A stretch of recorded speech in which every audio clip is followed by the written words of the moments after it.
Hey folks, and welcome to part 4 of my node killing challenge, on the way to Outlands.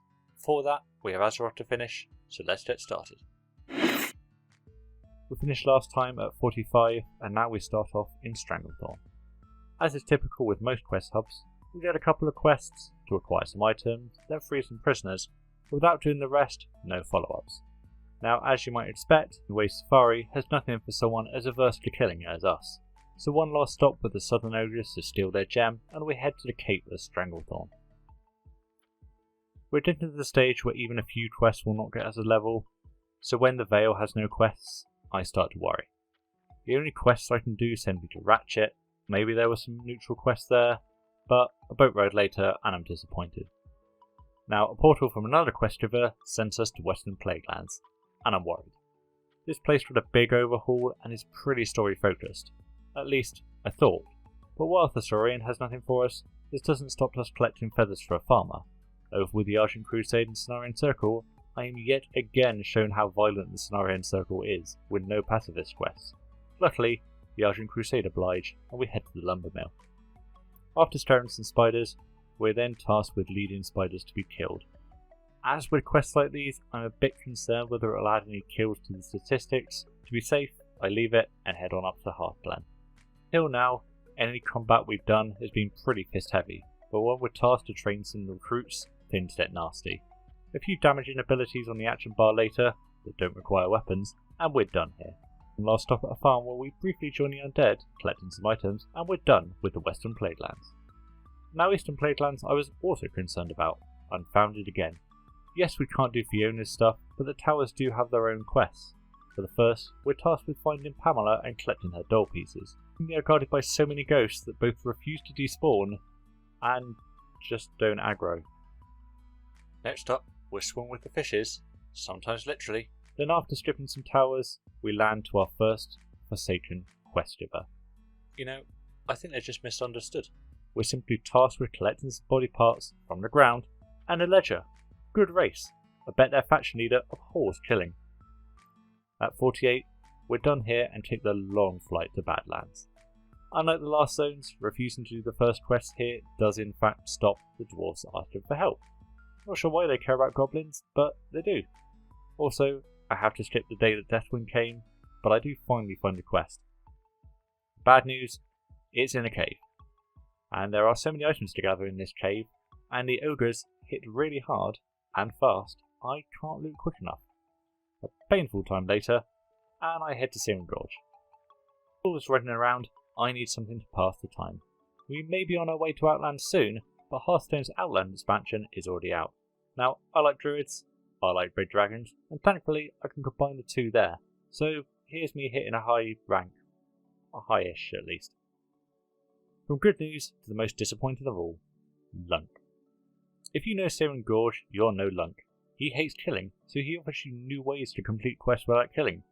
Sad news, in order to get him and come and help, you need to first kill to complete his first quest. This is the worst irony. We cannot do the zone that discourages killing without first killing. Searing Gorge has nothing after that, and besides rescuing some dragons, Burning Steps neither. Yet another zone where, without doing the first quests, nothing opens up. I'm so worried I even head into Blackrock Depths to try and do some talking quests. At least I end with enough gold to buy 100% mount speed. Turns out though, I'm an idiot. I looked at the cost and thought I'd need 55 gold. I forgot that mounts actually scale their speed now, so I don't need 10 gold for the mount. So I just wasted a lot of time with 60% movement speed on my mount.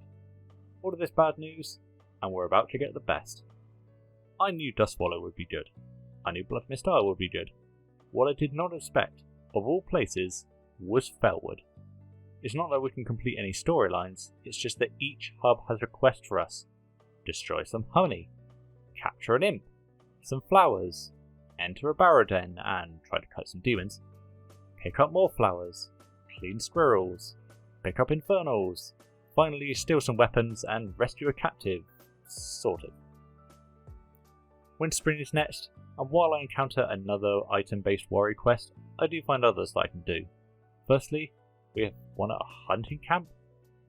Yeah, I know what I said about nesting away Safari, but at least eggs aren't NPCs.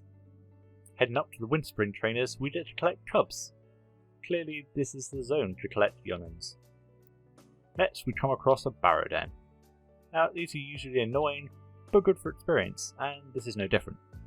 One quest is just talk to goblins, easy. The other, loot relics, not so easy as dropping threat is damn hard. 4 rounds later, and we succeed, and with that, Windspring is done. Now, down to Ungoro, and yet again, another quest I have concerns about, pulling dinosaurs into death pits. Still, we get to explore the volcano, escort a goblin, pick up crystals for a gnome, yay gnomes, and help Maximilian rescue some damsels. Silithis, however, is the beginning of the end. This is not even TBC style questing, it's classic. It is nothing but kill quests and another zone with absolutely no experience. This leaves me a bit down, so I decided to do a bit of research. I went onto another alt, and I used it to discover the Ungoro kill quest and an earlier Dustwood one do not actually trigger kills. So, with that knowledge, I redo these quests and head to Swamp of Sorrows.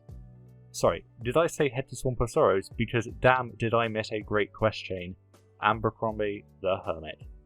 I never got the quest to talk to him in Darkshire, so I assumed he had no quest for me, but lo and behold, he has his quest chain. We get him some hair, some fungus, and a crate. Wow, we really needed that. Swamp itself is fair. We get to pick flowers, collect crystals, explore a small amount of the Sunken Temple, but it's not great. Blasted Lands is worse. We're still short of the 58 needed to enter Outlands, so I mind a bit, as Swamp of Sorrows is good for that. Hit level 58 and go to Outlands. Before we finish, here's a few stats. 0 kills of course, but we do have 59 deaths ourselves. 524 quests completed, though I reckon I probably could have done like 2 or 3 more.